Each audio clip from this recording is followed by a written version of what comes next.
তাহলে আজকে আমরা শিখছি কন্ডিশনাল সেন্টেন্স। কন্ডিশনাল সেন্টেন্স মানে কি? শর্ত সাপেক্ষ বাক্য, অর্থাৎ যেখানে শর্ত দেওয়া হয়। যেমন এখানে দেখ কি লেখা আছে যে if I dash a bird, অর্থাৎ ওয়াজ না ওয়ার, এটা পরে আসছে আমরা।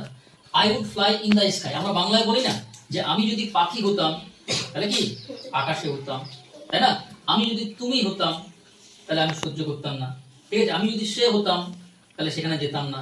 আমি যদি রাজা হতাম তাহলে অনেক লোককে সাহায্য করতাম। এই যে কন্ডিশনাল মানে শর্ত দেওয়া আছে। তাহলে দেখ আমরা জানি যে সাধারণত আয়ের পরে কি বসে বলতো? ওয়াজ না ওয়ার বসে? আয়ের পরে জেনারেলি কি বসে? ওয়াজ বসে, তাই না? যেমন আই ওয়াজ এ স্টুডেন্ট, আমি একজন ছাত্র ছিলাম, ঠিক আছে?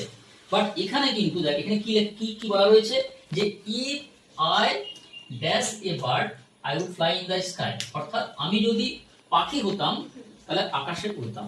তাহলে আমি কি পাখি? আমি কি করছি এটাতে?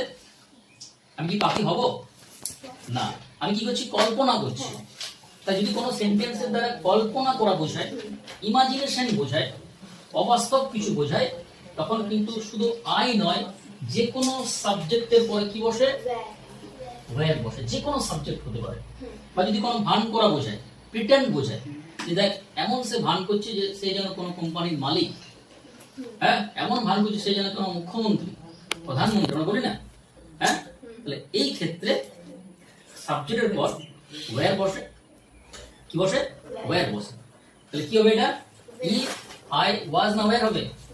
হ্যাঁ, if I were a bird I would fly in the sky. এটা কি হবে? If I was were you I would not tolerate this, অর্থাৎ আমি যদি তুমি হতাম তাহলে এটা সহ্য করতাম না।